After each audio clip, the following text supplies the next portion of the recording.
All right, it was a great game today. The Seattle Seahawks came out the winners. They score a victory over the New England Patriots 23-20 in overtime.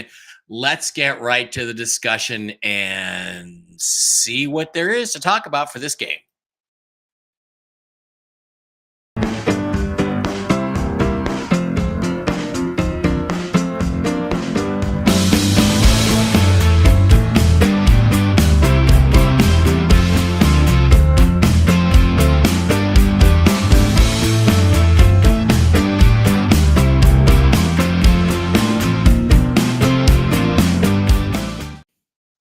All right, guys, welcome back. I'm Seahawk Boy Mike Bear here with you on Seahawk Boys TV on Rumble and YouTube.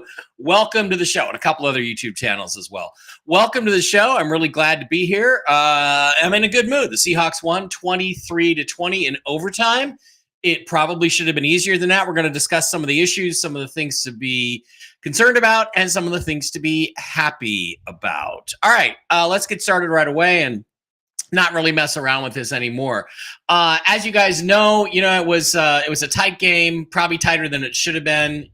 From my perspective, I really just think it was it was a frustrating game. But this is what happens at 10 a.m. We didn't know how Mike McDonald was going to handle the 10 a.m. games. This is a big concern of mine. If you're on my Twitter, Seahawk Boy Mike on Twitter X, you know that I was asking people, did the Seahawks practice at 10 a.m. this week? If they did they do that all the time? Do they only do it for this week? Did they leave on Friday? Well, it turns out they did leave on Friday, like Pete Carroll used to do.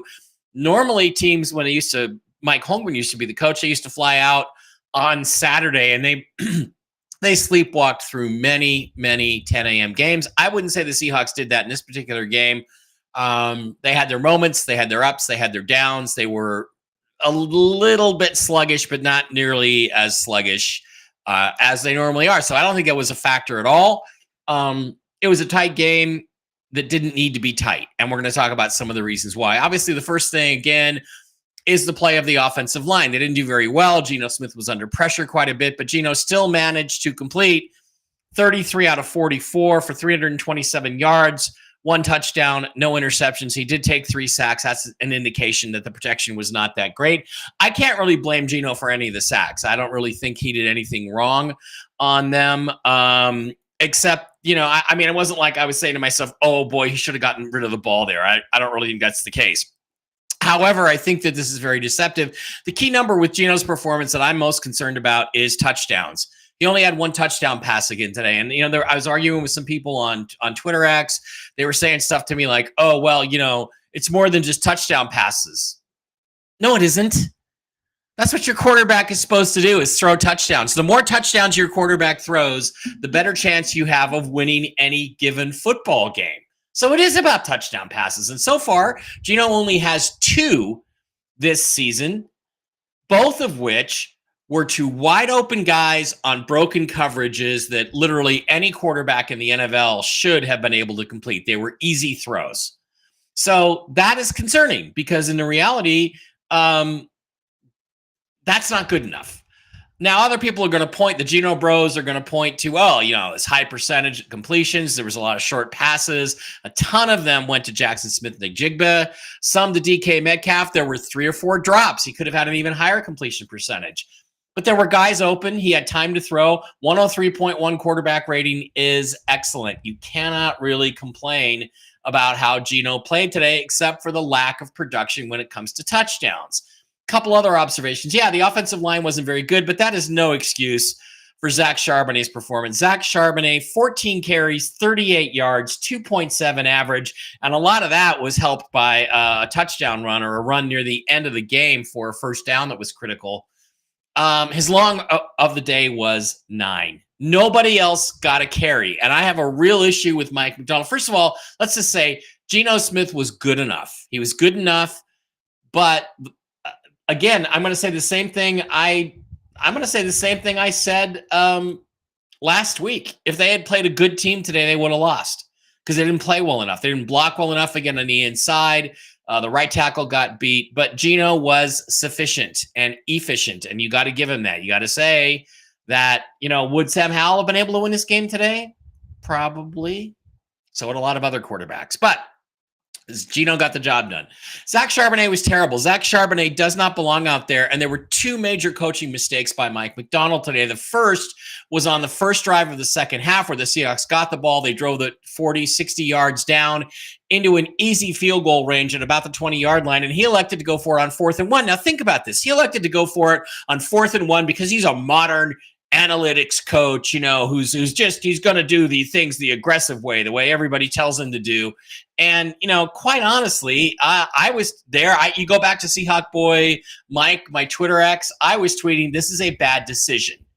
You had a long drive. You got into scoring position. You were up 17-13. This is a chance to go up 7. So if the Patriots score a touchdown, you are only tied. You're no worse than tied. And instead, he goes for it on 4th and 1. He goes for it, and he gives the ball to Zach Charbonnet, who gets stuffed. Zach Charbonnet hadn't done anything the entire game. His longest run at that point was 2 or 3 yards. It was a foolish choice. I was against it at the time. This is not, revisionist history or hindsight being 2020. It was a bad decision, and it cost the Seahawks in a tight football game on the road. When you are in a tight football game on the road, you take the points. You take the points. If you're up 17 and have a chance to put them down 24 if you score a touchdown, then you try it. If you're up 11, if you're up 10, then you try it. You don't do it under these circumstances. And I hope Mike Macdonald learns from this. And the other issue is that he stuck with Charbonnet the entire game. Charbonnet was terrible. Look, the reality is this. Zach Charbonnet is not fast enough to be an effective back in the NFL in either the running game or the passing game. And it is a mystery to me why Kenny McIntosh and or George Holani did not get any touches in this game. They should have. They should have come in the third quarter and gotten touches, because how could they do any worse than Zach Charbonnet? The only good thing you can say about Zach Charbonnet's performance is that he didn't fumble. That's the only good thing. He is not an effective NFL back, and I think the reality is he's just not going to be. He's a guy they took in the second round because everybody had him rated in the second or third round, and I don't have a problem with that. I liked the pick at the time, but the reality is you watch him play at the pro level, he's just not fast enough. He probably should have been a 5th-round pick. And Holani and McIntosh should have been given carries. That is the second critical mistake that I think Mike Macdonald made. So in spite of the blocking, people are saying there's no holes. There were holes. He just wasn't fast enough to get to them. There were some holes. He was not fast enough to get to them. And also somebody said, well, he's just going to be a power back. He's not a power back. He goes down at first contact. The first guy who hits him usually brings him down. He rarely gets yards after contact. So I think if Kenneth Walker's going to be out for a while, we got to start somebody else next week. We got to rely on somebody else. We have to give McIntosh and Holani a chance to carry the football. Because Charbonnet, whether it's in the run game or the pass game, is simply not effective enough. Okay, beyond that, DK Metcalf had 14 targets today. The Seahawks were very pass-heavy because their running game was so awful. 14 targets for DK Metcalf. He had 10 catches. Jackson Smith-Njigba, 16 targets, 12 receptions. He had 117 yards. DK had 129 yards. Again, Zach Charbonnet, 5 targets, 5 receptions, 31 yards. Okay. Tyler Lockett only targeted twice, 2 receptions for 15 yards. Not bad. Jake Bobo had 1 catch, but one of the things he did is after contact, he fought and got a first down. So that's impressive. Noah Fant is absolute dog shit. Noah Fant is terrible. He doesn't do anything in the pass game, and he doesn't seem to do anything in the running game either. And the Seahawks need to divest themselves from Noah Fant as quickly as possible because he simply doesn't do anything out there. The defense, not a lot of notable performances on the defense, although I do think Byron Murphy had a much better game than he did in week 1. He had 1 solo tackle and half a sack, and the one solo tackle was a tackle for loss, and he had a quarterback hit. That is a major step up. He had 1 tackle in last week's game. So, he's no world beater. He didn't play as well. Leonard Williams had 4 quarterback hits. He had a tackle for loss.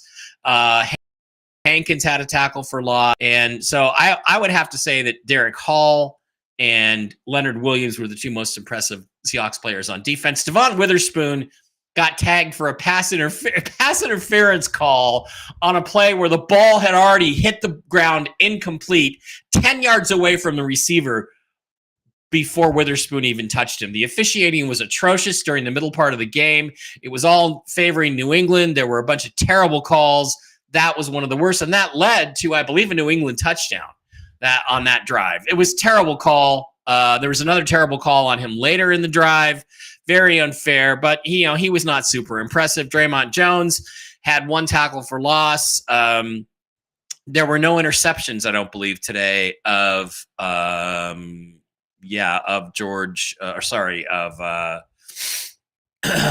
Brissett. So the Seahawks, didn't play that great on defense. Certainly not as good as last week. Mike Dickinson was great at punting. D. Williams did not fumble the ball and had 2 returns for 38 yards. That's a 19-yard average. That's pretty good. Two returns. That's pretty good. Jason Myers was 3 for 3, which is critical to the game. Let's go back to the Patriots overall. Seahawks gave up a lot on the ground. They did not give up a lot on the in the air. Okay, New England passing, 83.7 is the rating. 149 yards passing. Gave up a couple of sacks. 185 yards rushing. That was a problem. So the Seahawks failed to control the line of scrimmage against a not especially scintillating running game. So that is a concern going forward, that they got ran on fairly successfully today. It looked like we had that problem fixed last week. Didn't seem to happen this week. So all in all, 23-20, we escaped. I think that Mike McDonald has some more work to do. Again, had he simply taken the field goal at the beginning of the half on the first drive, then all the Patriots do at the end of the game is they're able to tie it. The blocked field goal saved. Well, it may not have saved the Seahawks because Geno still might have gotten us in the end zone for a touchdown, but it made it so that all we had to do is get a field goal to tie the game and send them in overtime. And then our defense stuffed them when they had to. They did stuff them when they had to in overtime, got the ball back, and got down there for the game-winning field goal. So an up and down, inconsistent kind of game. I think Mike McDonald's coaching needs to be improved. I think, you worry that he's going to be one of these guys as well, 4th and 1, we can make that. We're going to go for it every time. And sometimes that's not the smart play. When your team is young and doesn't really have an identity yet, maybe you just need to take the points on the road. That's what he should have done there. And again, I was out there criticizing at the time before they even ran the play that this was not what they should be doing. They should be taking the field goal, going up 20-13. It was shades of Pete Carroll. And there were other times the run defense was so bad. And then they were giving up. Hunter Henry had 7 catches? What did he have? Something ridiculous. He had 8 catches, 109 yards, 13.6 average out of 12 targets. That's crazy. So it was back to the Pete Carroll thing where we couldn't stop him on the ground, and they were hitting the tight end on 3rd and 9 every time for a first down across the middle. They did correct a little bit of that in the second half. Henry was less effective, but still it is an issue to be concerned with because his team looked a little bit like it did under Pete Carroll. So my conclusions out of all this are, and just to keep this short and sweet. Oh, I have a kitty in here. I didn't realize that. My conclusions out of all this are the Seahawks are not as good as they act like they are. And the Seahawks are not as good as the Geno Bros and the Seahawks fanboys on Twitter X would like to act like they are. They have to recognize this is a team that is still 2 to 3 years away from being a serious Super Bowl contender because they don't have a real quarterback that can make big plays to win games at the end. Geno did good today, no question about it, but they need a guy. If they're going to win games like this against good teams, they have to have better play at the quarterback. Failing in that, if you look at the rest of the roster, there's still another, maybe next year they could fix the offensive line, the interior offensive line. That would improve. But, look, they've got to rotate guys like Noah Fant and Zach Charbonnet off this roster because they're not good enough. They need to replace them with guys who are good enough. And they're never going to find out if Kenny McIntosh or George Holani are good enough unless they play them. So John Schneider, because he invested a second-round pick in Zach Charbonnet, wants him to succeed. I got news for you. I've been watching him for 2 years now. He's not good enough. He's not fast enough to be effective in the NFL. And we should at least be giving other guys a chance. So you got some more building to do there too. You've got some older guys on the defensive line. Leonard Williams had a good game today, but his cap numbers are ridiculous. So they've got to begin to develop younger guys that are cheaper on the interior offensive line. I think, I would tear it down a little bit before I built it up again. But they're at least 2 years away from being a serious contender. And how are they going to be a serious contender? I don't know. Maybe they're going to have to get lucky. Maybe the Cleveland Browns are going to find some morals clause to void Deshaun Watson's contract. And then the Seahawks can bring him in relatively cheaply. And he sits the rest of the year on the Seahawks bench, and then he's fantastic next year. He resurrects his career. That's possible. Maybe Bryce Young will get put on the training block, and they can get him with a couple years of experience and coach him up because everybody agrees Bryce Young has the talent. Maybe something like that will happen. But failing in that, Geno is not consistently good enough to win us a Super Bowl. And that's all I'm talking about here. I'm not talking about getting to the playoffs or winning, games against bad teams in September. I'm talking about tough games on the road in San Francisco, at Kansas City. How are they going to beat those teams? I think now the way it shapes up on the schedule, if you look at the schedule, I think the way it shapes up now that the week 8 game against the Buffalo Bills is going to tell you whether the Seahawks are serious or not, because the Bills looked really good. Look, we got to be honest, okay? The Seahawks are 2-0. They're on top of the division. That's a good thing. We like that. We're all in favor of that. But I think if you look at the reality, look at how Arizona's playing today and how they played last week on the road in Buffalo. I think Arizona's playing better than we are. Overall, on offense and defense, they're more complete than we are. That's a concern. But it's only the first 2 weeks. You're neither as good or as bad as you look in the first week or so, as Dave Barra says. Next week, we're back against the Dolphins without Tua. Their first game without Tua. They got nobody really to go to. The Seahawks defense should be able to win the line of scrimmage against the Dolphins, and the offense should be good enough to win that game. That's a 3-0 start. You got to get fired up about that. But I'm not going to get out of control crazy if they start 3-0, because then they got a Monday night game in Detroit. Detroit lost today. They look good. A lot of weird stuff going around. Who would have thought the Seahawks would be 2-0 and the Ravens would be 0-2? Well, I kind of did, because I didn't think either one of these first 2 games was much of a challenge. But the reality is, I don't think the Seahawks are as good as their 2-0 record indicates. However, there is room for growth, but the coaches have to get smarter. They have to get on board. They have to recognize this is not some super team that can go for it on 4th and 1 and win the line of scrimmage, and you can give it to your backup quarterback, Zach Charbonnet, and he's going to get you that yard or two. He's just not that guy. Ken Walker was. Ken Walker is, but Ken Walker's always hurt. He's always either out or playing injured consistently. So next week, I think top priority number 1 is get the other backup running backs touches and see how they do and let them run the ball.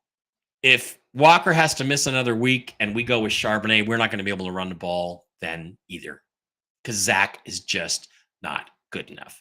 Okay, those are my thoughts. I thought it was good enough. I'm very glad they won. But I do see some concerns. Geno needs to get more productive in touchdowns in the passing game, and they got to do something about the backup running back situation. Those are the 2 biggest things facing them right now. All right. Hang in there. Stay healthy. Stay happy. Don't let the events around you affect you. Be concerned about World War III. Be concerned about what they're trying to do. But as far as football goes, Seahawks need to focus on their coaching decisions in game, and their running back. That's the biggest problem right now. All right, let's go back. Let's do it for this week, and let's go to 3-0 next week. Go Hawks.